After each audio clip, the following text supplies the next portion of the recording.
All right, well, let's go ahead and get rolling. I know everybody's busy and I want to be respectful of your time. So hopefully you're in the right place where you're here to learn about student funding opportunities with NC Space Grant.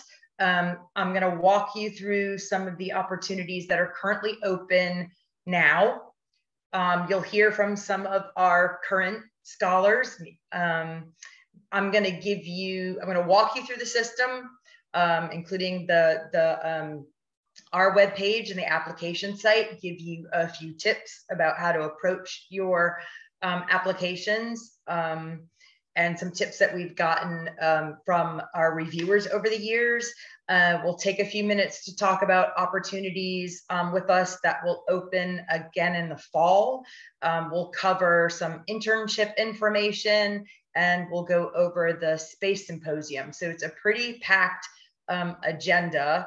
If you need to leave and come back, that's fine. We'll be sharing this video, but I recommend that you stay because at the end, we'll give you a chance to ask some questions. If you do have questions moving right along, go ahead and put them in the chat. Since I'm the one that's also speaking and navigating, I won't be able to check the chat until the end, but hey, Evan. So if you do have questions, pop them in. And if I don't answer them, I promise you we'll get to the end. So, all right, enough said. So just a quick background about who we are and what we do. The National Space Grant College and Fellowship Program is a program authorized and appropriated by Congress. So Congress actually recognized that it was really important to fund students who are interested in STEM. That's going to help us in terms of our national competitiveness, not only in terms of like space race, but also the national economy, the scientific enterprise, and so on and so on. So we're funded by Congress, but administered by NASA. And here in North Carolina, we tailor our programs to the needs of what we see going on here in North Carolina, and that feedback is from students, faculty members, industry partners, government officials, and I even got off the phone this morning with Congresswoman Adams' office. So we hear from a lot of our partners and stakeholders, and hopefully we're designing programs that make sense to you. So hopefully if you're on the call, you are like-minded and you think what NASA is doing is already pretty cool, or you're interested in learning how maybe what NASA does is relatable to the research that you're interested in. So basically, it's pretty cool stuff. We're hoping that it inspires you to do your own research or get involved in some kind of team and go on to do some pretty great things. In short, I always tell people that we make astronauts. There's two of them who have been previous scholars with NC Space Grant. The name astronaut Christina Cook probably sounds familiar. She was up in space about a year ago. She's now the longest female on station at the International Space Station. So right here from North Carolina and part of our Space Grant family. And about 2 years ago, astronaut Cardman out of UNC Chapel Hill was named to the latest astronaut class. And she is one of the current candidates, or she's not a candidate anymore. Now she's a full astronaut who's being considered and may be the first female to step foot on the moon, or one of the first females. So there's really great things that go on. There's astronauts that came right out of our program. But in short, we know that not everybody is going to become an astronaut. I'm short and I'm claustrophobic and afraid of heights, so I have no interest in being an astronaut. But you don't have to be an astronaut to be involved in space or learn about research or even get paid to do it. We can fund your research, and that's what we're going to talk about today, that last category of fellowships and scholarships. We're also going to talk a little bit about internships with NASA today. And if, independent research isn't your thing and you want to build your skills to be a great future employee, being part of a team is a great way to do that. So we train our workforce through all different kinds of opportunities with Space Grant. So it's not just those who are interested in becoming an astronaut. So today I'm primarily going to focus on these 3 opportunities just because they're the ones that are open right now. But I will touch base again. If you joined us late, I will touch base on some other things that open up in the fall. But these are the 3 that we're going to focus on today. So we're going to dig pretty deep in the weeds on one of these things. So we're here to give you some tips and encourage you to apply. We think they're great opportunities, but we want to make sure that you don't just hear it from us. You hear it from some past recipients. So Elliot's supposed to be joining us at some point. He's not on yet unless he's hiding and he's just not there. But in the meantime, you can read these amazing nice quotes that they've said about what they've done. Elliot, are you on the line and just hiding? Nope, not yet. No worries. I'm kind of cruising through pretty quickly. If Elliot joins us later, I'll give Elliot a chance to speak for himself. But in the meantime, I know that Ricky is on the line. And so I would love to have Ricky have a chance to talk to you about his experience with many experiences with space grants. So if you don't mind taking yourself off of mute, and maybe you could talk to the other students about your application experience, why you decided space grant, and what the experience has been like for you. Absolutely. I don't know if you meant to change your slides, but we're still seeing the title slide. I did change it, and I'm looking at your face, so I don't know why you're not looking at your face. Let me go back a slide and again. How about now? Nope. I'll let other students comment if they can see it. I can't, but I'll go ahead and start talking anyways. Oh, but it's such a great picture. The slides aren't changing. The slides aren't, so you're still on the first slide, even though I'm cruising through them. Right, hold on, I'm gonna stop share and then I'm gonna start it again because Zoom, hi. All right, so hold on, let me start this again. See, he's back there, he's hiding. All right, how about now? Yep, there we go. Yes, all right, so if my slides aren't advancing, this happened the last time, do tell me, but yeah, this is Ricky. Say hi to Ricky, everybody. Hey, everybody. That's me. So I'm Ricky Hambuck. I'm a 4th-year PhD student at Duke University in the Aeroelasticity Laboratory. I was fortunate to not only win the space grant once, but actually twice. But actually, I want to talk more about my first year. So I applied my first year, and I didn't know quite what I was doing with my research yet. I knew it was aerospace focused. So going through this process was actually really helpful, because part of the application is to look up and see what NASA is doing, what their research directorates are, and how they might be something that students can work on. So I received a lot of feedback after my first application. I was not successful, but I was able to learn from it, work with my advisor, and really try to tailor it towards what the grant wants to fund. And then I was able to receive the next 2 North Carolina space grants. So it's helped fund my experimental research. I do some computational fluid dynamics, some math modeling, all for vibrations and jet engines. Fantastic. And I think we talked about this a little bit on the last one, but do we know yet whether you're going to be a speaker at our symposium so people can hear a little bit more about your research? Do we know yet? I believe so. I gave a virtual talk last year, and then I think this year I get to give a live talk on April 8th, April 9th, our space symposium this year. Yep. So great. So we've got, so over the summer, Ricky wrote a blog about some of the work he's doing that you can find under our news tab. And you did do the poster, the virtual poster last year. So if you want to hear his presentation or learn about what students in previous years have done, if you go under events and look at the stuff last year, you can hear from Ricky and other students about the research that they've done, and that'll give you a good idea, and we'll talk about that a little bit more. So I think really great takeaways that we've heard are, if you don't get it the first year, try again. Make sure that, you do your homework to understand how your interests relate to NASA, and think about your plan and work with your faculty advisor to iterate on that. And we're going to discuss that and more tips in the future. in the future, meaning in a couple slides from now. So Ricky, do you have anything else you want to add? Or I know you're busy, so I want to respect your time.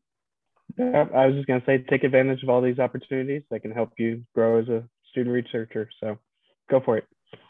Fantastic. All right, I'll see you on the next one, I think. Thanks. All right, so Elliot, are you on? All right, if Elliot pops on, I'll talk to him later. Okay, so did my slides advance? Yes, okay. All right, here we go. So a lot of questions I initially get asked about are eligibility. So again, all of this, I'm gonna navigate our website later, but all of this stuff is up on the website and in the RFP, which is a fancy acronym for request for proposals, but I wanna walk some folks through this now just to be really clear. So yes, you have to be a US citizen. It's federal funding. So we've got to focus on US citizens. If you're not sure whether or not you're a US citizen, I always ask the question, are you allowed to legally vote? If you're allowed to legally vote, then you can apply for this. You must be studying in a STEM field. That's pretty broad.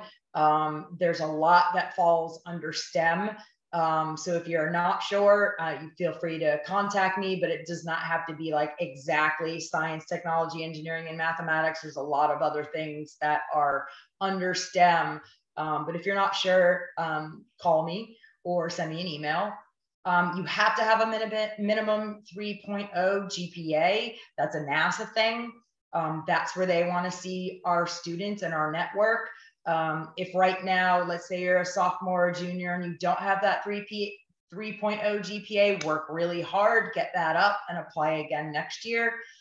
If you are at an institution that doesn't assign GPAs based on this scale, there are ways to convert that. We should have one in a link in our system. I'll show you later, but your offices, your academic offices have ways to convert that to show that because it's a pretty standard thing. So if you are at a university that's not on this scale, your university should be able to convert that scale for you. But that 3.0 is a NASA thing.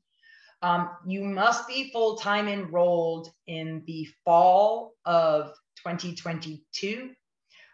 So that means next year. So not right now, but fall next year. So if you are planning on, if you are an undergrad now and you'll be in grad school, that's fine. You'll be applying as a grad, but you'll be enrolled as of the fall next year. We do know that not a lot of students are full-time enrolled over the summer. We're not worried about the summer so much, but you have to be enrolled as of the fall 22, and that's the institution over which you will apply. Undergrads, just quickly, you can be in a dual engineering degree program, and community college students, you can be in a 2+2. So for example, if you're in a community college right now, but next year, you're going to UNC Charlotte or A&T or whatever your decision is, that's fine, because again, you're in a 2+2 and you will be enrolled somehow in the fall full-time. So that works for us as well. Obviously, you have to be at an accredited university and be based in the state of North Carolina. You can be a student from out of state, but your academic institution must be in the state of North Carolina. If you are currently a North Carolinian and you are planning on going to graduate school out of state next year, then you must contact the space grant in that state. So let's say for some reason you decided not to go to NC State, we'll forgive you for that, but you're deciding to go to Virginia Tech or something, then you've got to go on Virginia's space grant site and contact them about opportunities. And then we'll get back to you later about why you decided not to go to NC State, but that's fine. That's a conversation for another day. And finally, you must be proposing research. Obviously, that's related to a National Mission Directorate or something in commercial space or something that's happening on the International Space Station.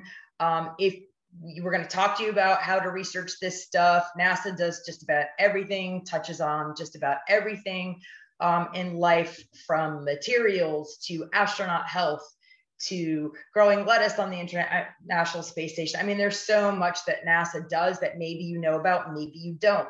But poke around and we'll show you how, and you'll try to find something that's relatable to you. All right, and assuming my slides advanced. So here's some frequently asked, thank you, Nathan. Here's some frequently asked questions.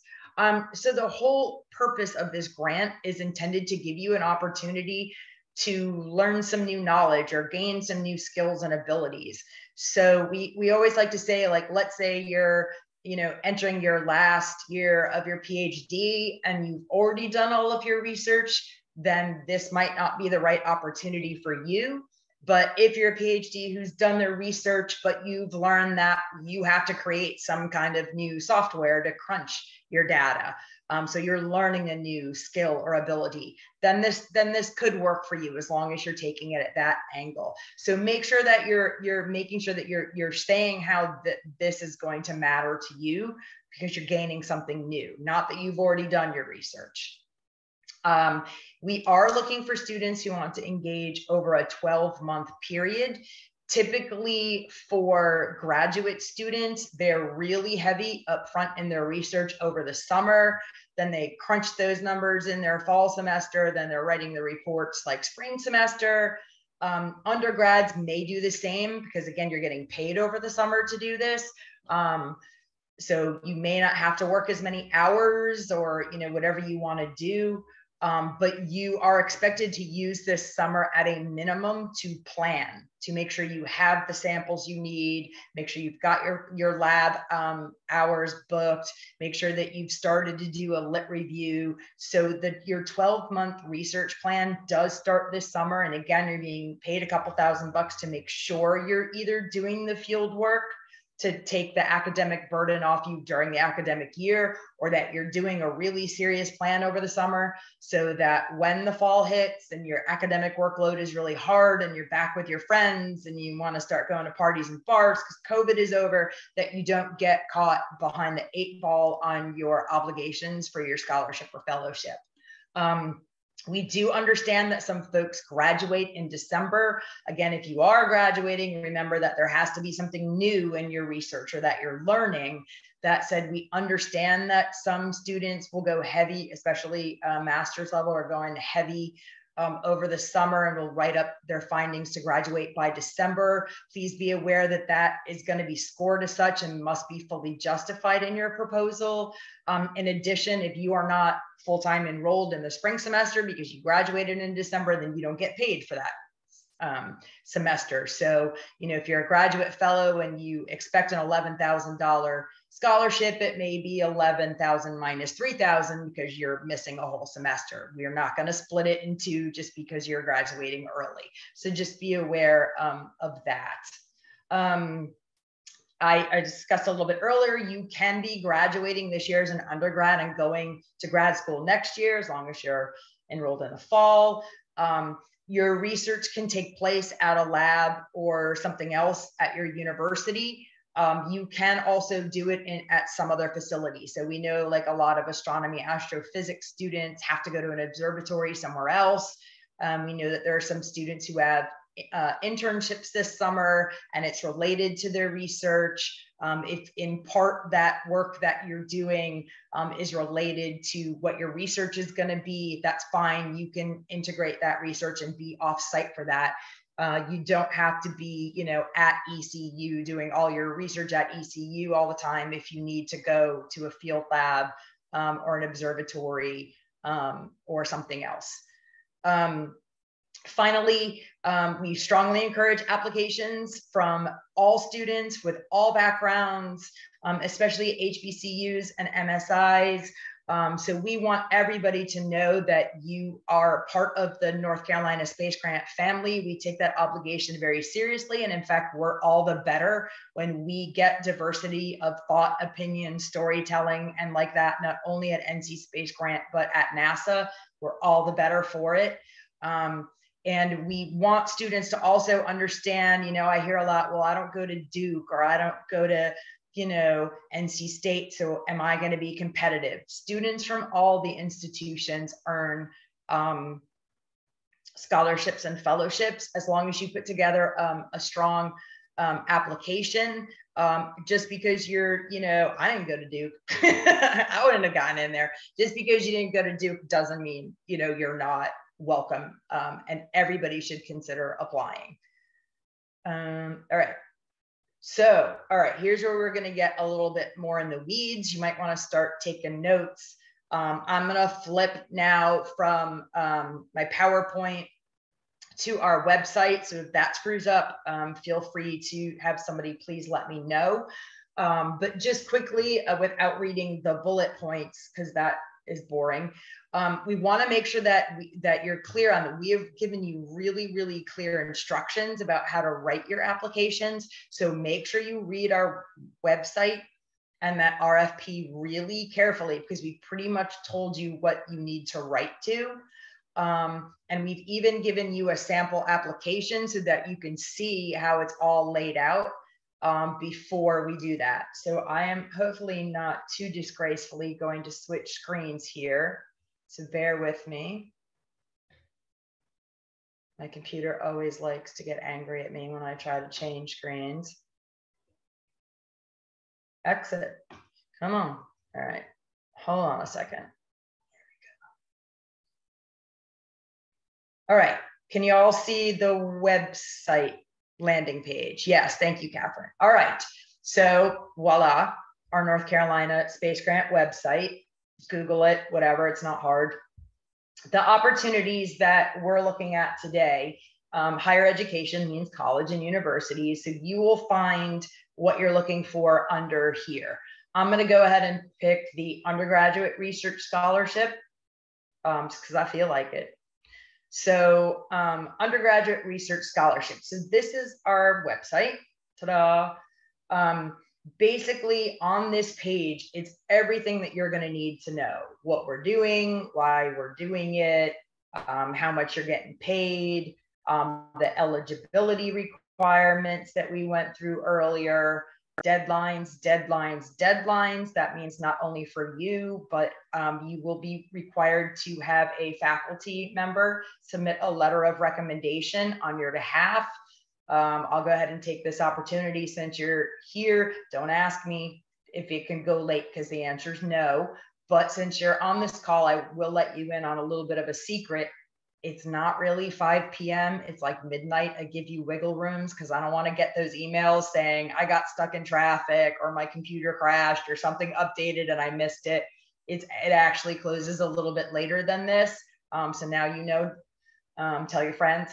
But otherwise, late applications aren't going to be accepted. So you're very smart to get on this call now. So pay attention to those deadlines. This right here, big red star. That's the application system. I'm going to walk you through that in a few, but you can't miss that. All right, so here's where you kind of get to the instructions. All right, so we walk you through in a lot of detail what is a research description and goal, like what are the things we're asking you to do. It's all right there in black and white and a little bit in red. We talked earlier about how we're going to ask you to relate what you're interested in to NASA. And North Carolina Space Grant. And we've even given you these great links right here so that you can just click and explore yourself. So you're going to need to make sure you do that research to understand how what you're proposing is relatable to NASA. And again, just about everything you do is related to NASA in some way. If you think what you're doing is not, you'd be surprised. I mean, as Ricky said earlier, he had an idea for what he wanted to research. He just needed to, like, after his first year when he got rejected, he just needed to do a better job of explaining what the connection was. You have an opportunity to say what you're studying and why you're studying it. So why are you interested in mathematics? Why are you interested in science? So this is your opportunity to talk quite a bit about yourself. And then anticipated impacts. Why does this research matter to me? Yes, it matters that maybe if you get a scholarship, you don't have to take a job on, and then you can focus on your studies a little bit more, and that matters. But also, what other impact is this going to have for you? Are you the first generation that's going to college and it's going to change the course for you and your family? Are you learning a new skill that you know your employers are looking for and you really think it's going to help you get a job? Like, these are opportunities for you to talk a little bit more about yourself, and do a little bit of self-thought before you do that. So this is just some instructions about the faculty recommendation letter, and I'm going to talk about that a little bit later. I'm also going to talk about this section a little bit earlier. This is where we tell you exactly how many points you're going to be scored for each section. This is a really important one here, requirements. You don't just get money for nothing. There's a few things that we're going to ask of you, including a final paper and to be part of the symposium that I'll talk about a little bit later. So make sure that you know that there are some things that we're going to ask you for in return, not complicated things. Earlier, we talked about this acronym RFP, Request for Proposals. This is just a PDF printout of all of this stuff. If you're like me, at some point you just get tired of reading a screen and you want a hard copy. You might want to also scribble some notes on it. If you're old school like I am and you like some paper, don't kill too many trees, but it's there for you if that helps your learning process a little bit better. Especially for those of you out there that may have accessibility issues, you can blow up the print size larger or do what you need to do. So that is there for you. If you're curious about what past scholars are doing, especially we're going to talk earlier about titles, you can see the students, including Ricky and some others, you can see what they did by clicking on the link right there. So one of the important things I want to walk you through today is to give you familiarity with the application system, what it looks like, some tips for going about that. So again, big red star, hopefully you can't miss it. Apply, click. So you will have to register in our system. And again, we can't splash this deadline out there enough, right? It's kind of obnoxious, but we don't want you to miss it. So you're gonna create your own login. But if you want to see what the application looks like, to see what kind of time it may involve, I strongly suggest that you do that. So I'm going to go ahead and take the time to walk you through that today. So, you know, up on the top, you've got your personal information. So there's that. Then you've got a little bit of your academic history. We really only kind of need to know your current. You can go all the way back. Like, let's say you're at NC State, but before you went to Wake Tech, like, go ahead and fill that in. You will have to upload your current transcript. That means this semester. So you will need to just verify, and you'll need to make sure you get your hands on your current transcript. Also, you'll need to know who the person that you've decided to write your letter of recommendation is. It all goes in here. That includes making, and we're going to talk about this in a minute, making sure that this person presumably is the same person that's going to help supervise your research or help you along your way. So these are just some fields that you're going to need to fill out in advance before you get to like the short essay questions. What I always recommend students do is, after you've created your profile, you know, take the time to fill out these top boxes, save it, and then you can go back and do your essays at another time. But, you know, one of those days that you're tempted to go on TikTok or Twitter or something else, take those few minutes and start filling these boxes out. It'll take the stress off of your shoulders at the last minute when you're trying to think about your essays and other things. So just go ahead and get this done now so that it's like out of the way. All right, so then we get to kind of where the meat of your application is. We talked about titles. Again, you can see some sample titles from students from last year. This doesn't have to be anything like super creative. Like, it could be studying the impacts of lettuce and how it grows in different regolith. Like, just call it what it is. Don't try to be too cute or clever unless you're the creative type. But don't worry too much. Just get some ideas from last year. So here's the undergraduate essays that we're asking. So you can already see in advance exactly the essays that we're asking you. So a few really good tips that I have for you. One, please be aware that these are short essays. There are word counts, right? These are not tremendously long word counts. Obviously, grad students, you're going to have to give us some more words than the undergrads do because your research should be a little bit more advanced than theirs. So your word counts are going to be slightly more, but not really. So one of the best tips that I could give you is to take these essay questions, slap them into a Word document. And I recommend working on your essays that way rather than feeling the pressure and the terrible format of trying to do them in an online application system. If you have them in a Word format, it's easy to do word counts. It's easy to share as a document when you need a peer or your faculty mentor to maybe do some editing for you, make sure you're, making sure you're spell checking, all of those, and checking your math, making sure that you're doing all of those things. And so it's really easy. So again, you can exit the system, come back in and paste one essay at a time, save it, and then go out again. I do want to let you know that you can put tables into your essays. You cannot put graphics or photos or anything else. So tables are a yes, but nothing too fancy. This is not some fancy SpaceX system. It's just our database. So be aware that when you're writing your essays, you'll either need to put, like if you're trying to demonstrate some data in a table, or have to figure out verbally how to do it because no fancy graphics or photos. So yeah, so put that in Word. And again, a table can go in Word. Those other fancy things, it's a little harder. So yeah, cut and paste these and work on your essays outside of that. So here's a drop down of where you're going to say what NASA mission directorate you're aligning to. We've given you links to those. You can figure that out in advance so you know that. Some of you will have a second mission directorate, some of you will not. So you don't have to fill out the second, only the first. So again, being on the webinar, smart move today because you're learning all these great things. So here's some essays where you get to, again, talk about yourself a little bit more. What are your career interests? How is this research going to help that? So really short essays, 400 words is honestly, it's like a paragraph or two, maybe 3, depending on how wordy your paragraphs are.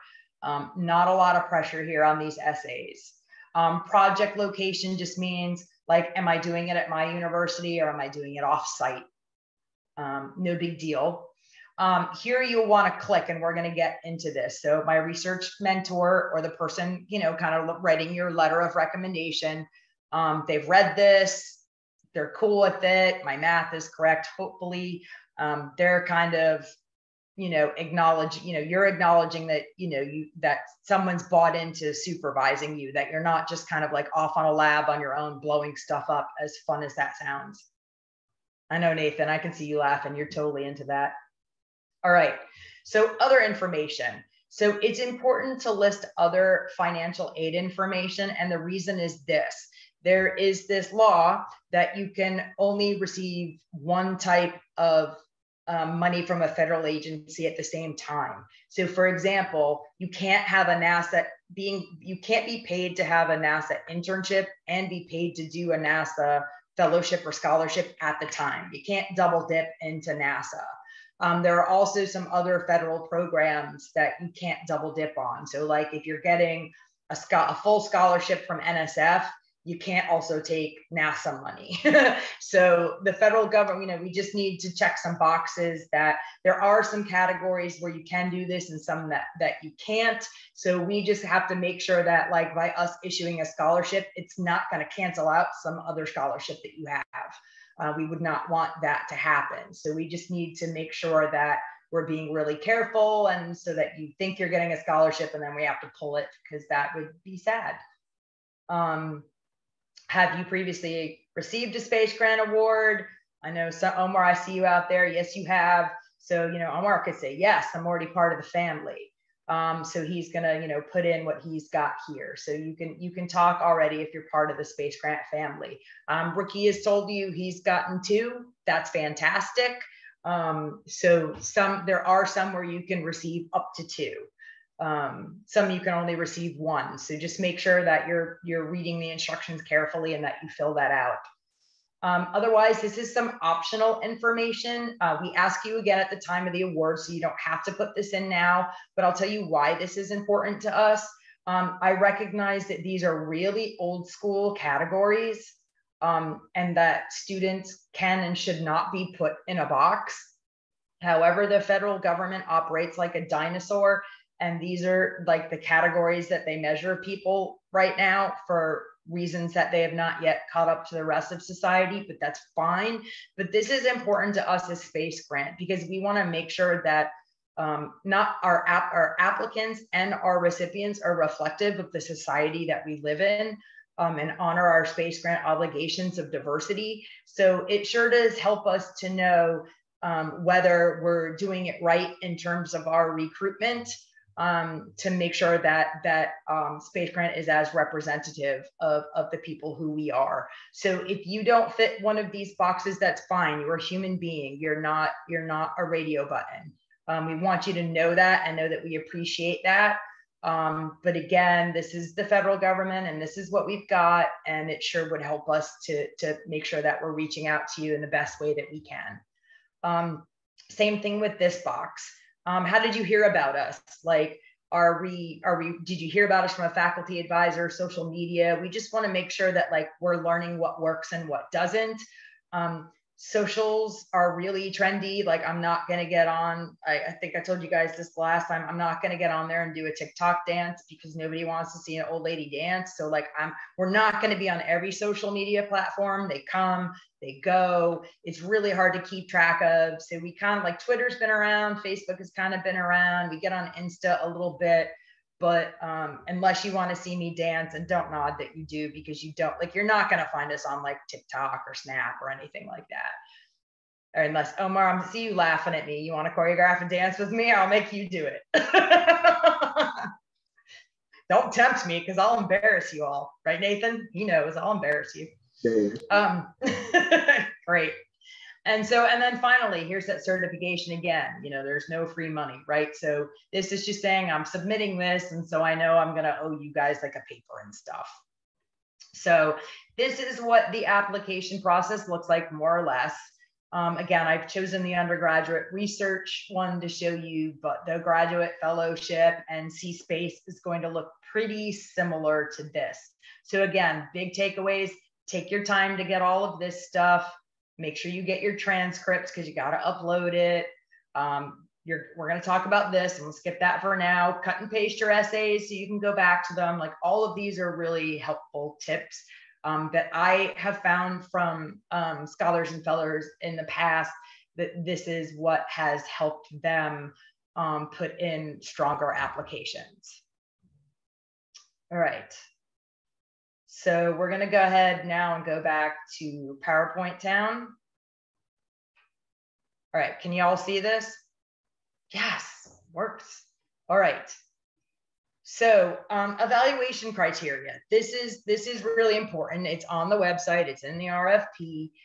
Again, we're literally telling you the sections, like how we're going to score your points, like how the reviewers are going to score your points.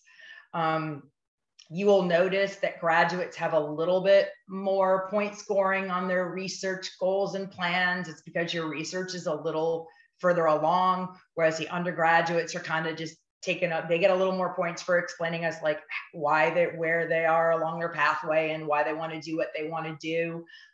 For both of you, it's really important to take those anticipated impacts. And again, talk about why this scholarship or fellowship matters to you. This is your opportunity to tell your story in a way that communicates to us the importance of this for you. Are you learning, again, new knowledge? Are you learning new skills? Are you learning new abilities? Something that maybe you wouldn't do along your normal coursework. So that matters. So make sure that you're writing to the points. Spend your time where you're scoring the points. We've already told you right here how you're going to be scored. So make sure you're writing to the points, including this last little bit. And again, I keep talking about this letter of recommendation, and we're going to get to that in just a second. So C space grant, I want to touch base for these students right now. Some of the stuff is same, some of it's different. You're also going to have an online application process. You can also start registering and everything in advance. What you are asked to respond to is a little bit different than the space graduate fellows and undergraduate research. The C space fellows, you've got to make sure that you're talking about your tools in a little bit more detail, because it has to be relatable to sea and space, which is the second point. Make sure that your application addresses both the water side or the land side of the house and the space side of the house. You have more emphasis in your proposal about research outcomes and products and communication products. So you're expected to present, like, our space side of the house, only fellows and scholars are at our symposium. But if you're a C space, you're needing to find somewhere else to present or some other way to present your research, including publication. So some of those requirements are slightly different. So you're going to want to be aware of that. For C space, you're also asked to upload a CV or resume. So that's something you can get started on right away, clean that up because it has to be uploaded, whereas our other fellows and scholars don't have to include a resume. And then finally, for the C space fellows, you're not done along a point scoring system. You have a review panel, and that panel is comprised of both sea and space experts. So that's why I get back to, that earlier point of making sure that you're doing, the sea and the space. So we got this nifty picture that kind of shows you what you could study in an image from a satellite, for example, about what you can do. So if it's satellites or drones or whatever cool spacey thing you're doing, and then you've got your water side, make sure that you're addressing both, because the panel is both, but not on a point scoring system. Hopefully that makes sense. If not, pop something in the chat or ask me in a few. All right, so ugly slide, but here's some really important tips. So screenshot this or take some notes. Make sure you go online and do your homework about what is a research plan. I showed you those first couple essays and all those points that you're going to be scoring about proposing your research and putting a research plan. So make sure that you do your homework and you understand what goes into a research, like your hypothesis, your timeline, your methodology, all of that. Make sure you know what you should be writing. We've given you links on the website and the RFP to the NASA mission directorates. Make sure you know what's being tied, because again, being able to explain your relevance to NASA is another, 15 points. So you got to really make sure that you're tying that relevance, because there's points to be scored there. And make sure that you're also tying it to space grant and what our interests are. And just as a big hint, our interest is funding students that are interested in space stuff. It's not rocket science, it's pretty easy, but again, points are being scored here. So make sure you tell us how what you're doing is relevant to NASA and relevant to space grant, because that's 15 points right there. I've given you this tip to put your essays in Word, get some trusted folks, faculty, family, whoever to review it, spell check it, proof it, ask you tough questions. Don't be shy. It's a really good opportunity. And that gets us to tip number 3. We had a couple really great faculty members on our last call with us.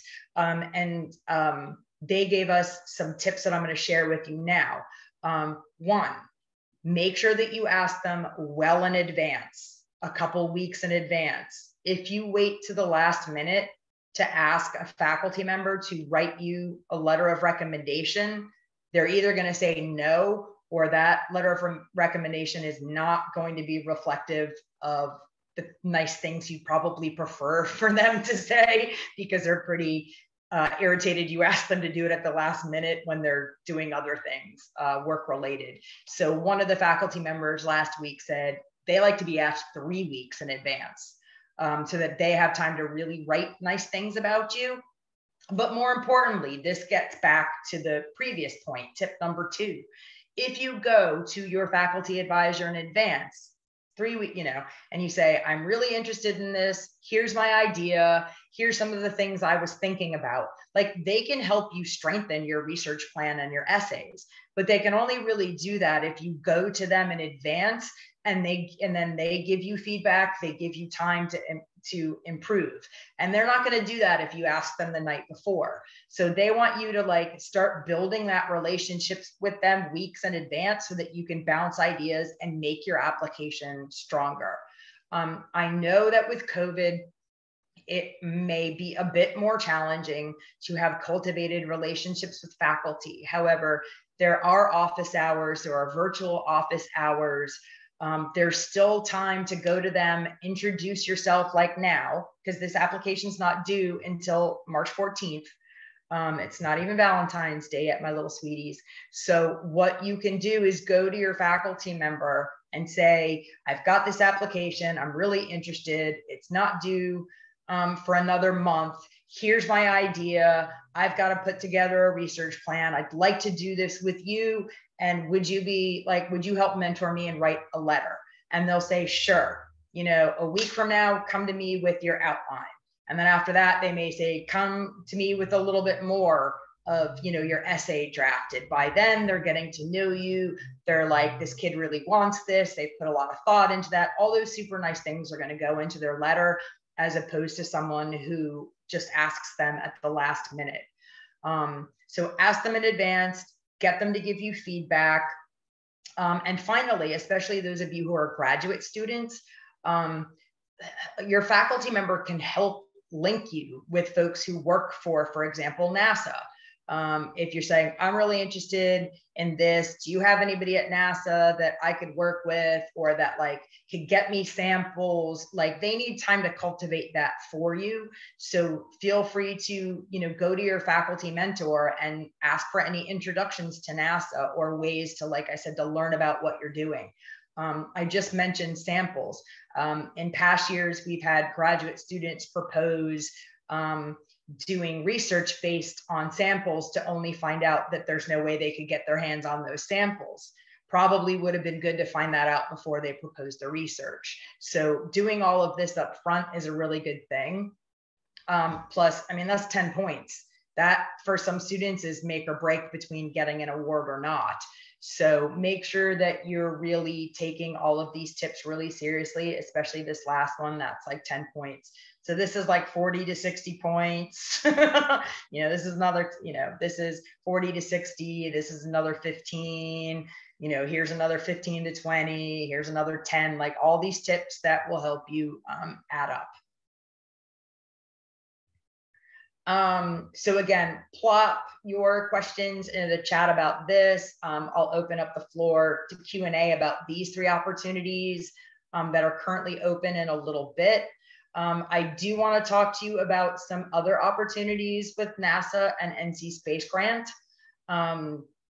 Just because the deadline is so close, NASA internships, they do accept your applications through a similar application system. Again, 3.0, have to upload some stuff, put your stuff in there. You want to make sure that you do that this weekend. Don't wait till March 1st. And the reason is they make offers on a rolling basis. We've agreed to, at a minimum, fund this many. So we're already getting asks from NASA about internship placement. So the earlier you can get this in, the better. So if you want an internship with NASA this summer, get that application done this weekend. It's really important. Don't wait till the last minute, because all the money may be dried up by then. So get that done. If you miss it for this summer, don't worry. There's next summer. There are also internships that are available during the fall and spring semesters. Those are a little bit harder to come by and a little trickier for us to fund, only because semester internships are way more expensive. We have to fight with academic institutions about whether, you know, do you have to drop your course load to do the interns? It's kind of a pain. So try to aim towards the summer. Graduate students, you'll also notice that we tend to fund more undergraduates, and that's mostly because by the time you are at the graduate level, NASA really should be paying for you, not us. The way the process typically goes is NASA posts internships. Some of them they pick up in their own funding, but 99% of the time they'll pick up the phone and call Space Grant and ask us to fund their interns. So that's why it's really important for us to know about this and for you to get in early, because most internships with NASA are actually paid for by Space Grant, not NASA. Again, except if you are a graduate, fellow, or PhD student. Future opportunities.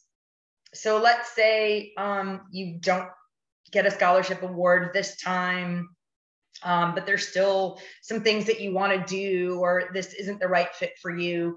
There's other things that are going to open with North Carolina Space Grant. These opportunities are released in the fall. So the ones that are open right now, you apply, you start your research in the summer. There's a couple of these things that are open in the fall, and then they go for the academic year. So if you're not really that into individual research, research isn't your jam, that's cool. Go join a team. There's teams at a lot of universities that are already up and rolling. You can join a team and learn all of those teamwork skills that I will tell you right now, employers absolutely love. When you say you've done something that's part of a team, or that you've even taken on a leadership role within that team, technical or otherwise, employers eat that stuff up. That's really good for you. If you're at a university that doesn't have a team, we have funded new teams in the past. So find a faculty advisor, like start a team. The challenges are really engaging. I mean, I don't want to say the challenges are challenging, but I just said it. So there you go. They're hard. They're not easy, but some of the challenges are really fun too. I know at ECU, they do the human rover. And I believe out at, UNC Asheville's doing it too, where you kind of like build this moon buggy-esque like pedaling thing, and your team has to like drive it at different times, and they crash, and it's just like, it's a lot of fun. Being part of a team is a lot of fun, and it's a great employee skill. Are there any pirates out there that have done that? Or any of you on this call?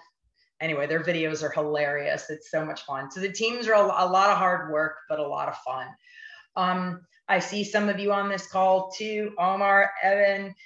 We've got scholarships that are open to students at minority serving institutions and historically Black colleges and universities. We know that historically some populations and universities have been underfunded. We see you.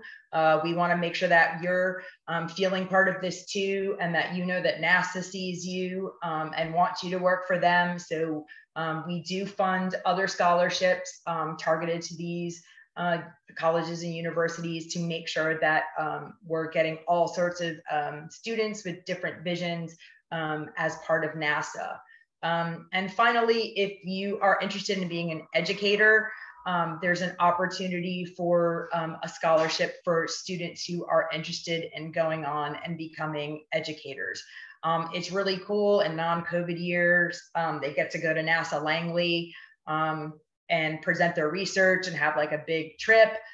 We've not been able to do that the last few years because of COVID, but we give all of those education students a rain check.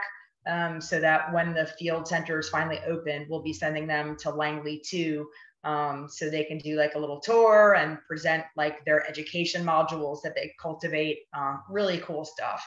So these are some other opportunities that we will have open in the fall, if any of these things resonate with you. So earlier on the website and in the RFP, you'll see that one of the requirements is for, if you get a scholarship or fellowship, you'll do either an in-person poster, but when you're in times of COVID, a virtual poster that just talks about your research. So this is a little bit about it. So like our scholars this year on Friday, April 8th, are going to be part of these panels and presentations to present their work. But even if you're not a current scholar, registration will be opening in March, and we strongly encourage you to attend. You'll be hearing from NASA professionals, commercial space professionals, NC Space Grant alumni that are now working in industry or research labs. You'll also hear from some student peers about the research that they're doing. And we always cap that out with a careers in space panel. We'll do small breakouts, and you'll get a chance to interface with professionals from all of these arenas. Some of them alumni, some of them NASA, sometimes an astronaut pops in. It's pretty cool stuff. It's virtual, so it's free. We know that some of you have classes around this time. Don't worry, you can pop in and out as your schedule permits. We strongly encourage you to register for that, and we'll be sending out information in the social media and email. Look out for that about how to register for the symposium that will take place on a Friday afternoon. And then finally, again, these are where you can find us on the kind of long-standing, albeit not as trendy socials, unless Omar volunteers to put a TikTok up for us. And I'm picking on Omar because he's the top one on my screen right now. So unless one of you want to put it on TikTok, these are the places where you will find us. We can't always update our site about everything, but when we get word about other internships and scholarships, that might be with like, I know we've got like 4 or 5 out there right now from like the International Space Station or NASA Development or Career Pathways or Industry. If you are following us on Twitter or Facebook, when we hear about other scholarships and internships and all this stuff, we're going to post it to the socials, just because we can't always update our website in a timely way. So if you're following us, you'll learn not only about our opportunities, but all these other opportunities that are coming up, that anytime we hear about them, we quickly get our comms team to put them out to you. So do follow us on the socials. That way you'll catch wind of not just our opportunities and when they're open, but other nifty stuff as well. And that's enough of me talking. I'm going to go ahead and stop sharing my screen so we can all look at each other if we feel like it. If you're shy and you want to hide, that's fine too. Now is your chance. So you can put a question in the chat, or you can raise your hand and I will hopefully try to catch you, and you can ask any questions. You can talk to each other. You can tell me anything I've missed, anything that you would have liked for me to include. This is your time. So what's up? Let's see, I'm going to check the chat now since I said I would. All right, back to my terrible slide scrolling. All right, is there anything that any questions you guys have? Anything you guys want to ask? Thoughts? I don't have any questions, Miss Canfield, so. That's okay. Omar, it's Sandy to you, your family. I see. Good. All right, Catherine, what's up? I have 2 questions. My first question is, if a recipient is a full-time student in the fall and then drops down to part-time in the spring, does the project have to be completed by the end of the fall semester? Correct. Awesome. Correct. So we can only fund, sorry, I'm like, my main screen's here and my camera's over there, which is kind of silly. So here, that's better. Yes. So as soon as you drop out of full-time status, we can't fund you. That's just a NASA rule. So you have to remain full-time status in order to be funded. Unfortunately, but that is the way that it goes. And I know a lot of PhD students, especially, kind of start to drop down, but that's a NASA rule. You have to be enrolled full-time. So we could fund you up until, the end of the fall semester. But as soon as you drop out, that would mean nothing else. Okay, great. And then my second question is, can recipients also be part of a NASA internship program, or does that disqualify a scholarship from NASA? It would disqualify you at the moment. So that's back to the double dipping. We can't give you 2 pots of NASA money at the same time. It's just against their rules. So, you would have to decide which is the right thing for you.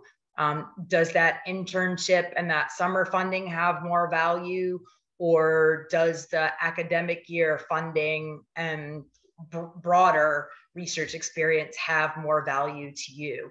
I would strongly recommend applying to both and opening those doors before you close them and giving yourself the choice. But no, unfortunately, we can't double dip into both NASA money pots. But if you are at a NASA internship, sometimes it can be unpaid, in which case you could leverage that into your scholarship, but that's something you would have to work out with the NASA office.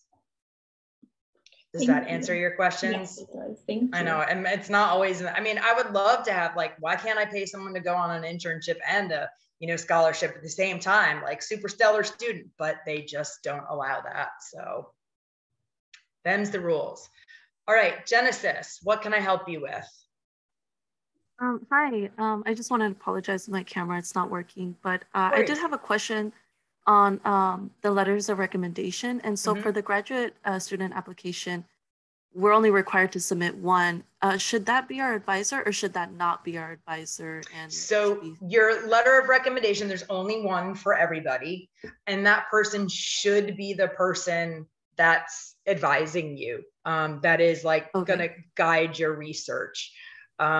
That's the most important thing, because they're basically especially at that level, they're kind of signing off on your research and saying, yes, I confirm that, I'm working with Genesis on what she's doing. It's a good plan, and that she won't blow herself up in the lab because I'm supervising her. No, you won't. Only Nathan will do that. So you're good. Okay. And I did have a person. Okay, great. Thank you. And I did have a second question. So my faculty, I think we had a NC space proposal, but under his name, and I was one of his students under that proposal. So I believe we're done. That proposal should have been done by this spring. But if it's not, correct, would that be considered double dipping? I know the one of which you speak, and it will be concluding before the start of this one. And that funding, even though you get funding out of it, he's the awardee. So you're clear. Okay. Thank you so much. So there's another example of get involved in space grant one way and then follow the path another way.